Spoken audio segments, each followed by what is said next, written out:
también tiene que limpiar un poco el frente de su casa para poder entonces hacer sus diligencias e irse a trabajar. Exactamente. Como 3 semanas para limpiar. Sí, mire el autobús y el transporte público. Sí, han limpiado bastante. Esto es muy bueno, porque así uno puede caminar, a diferencia de la del pasado mes de enero. Eso solo lo hace la juventud. Miren a Alan. En vez de caminar por aquí, prefiere por ahí. ¿Y qué fue?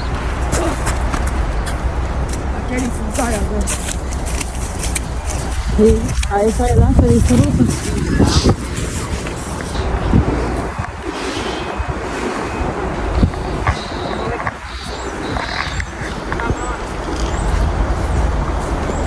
Oh, I was just talking to my friend.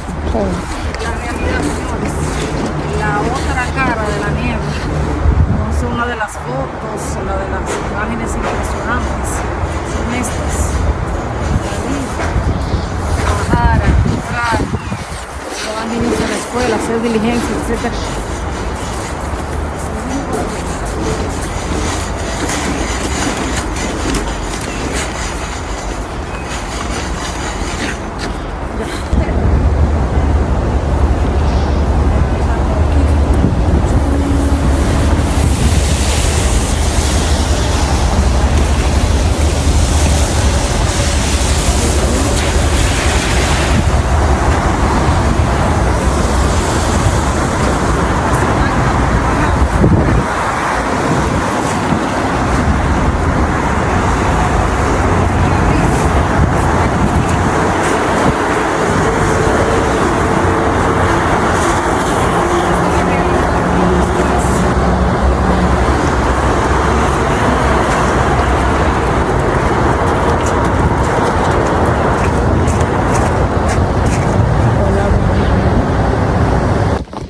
Vamos a ver cómo cruzamos aquí.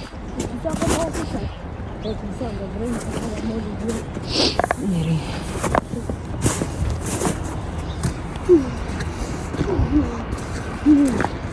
Bueno, por aquí más fácil. Ok. Ya lo hicimos.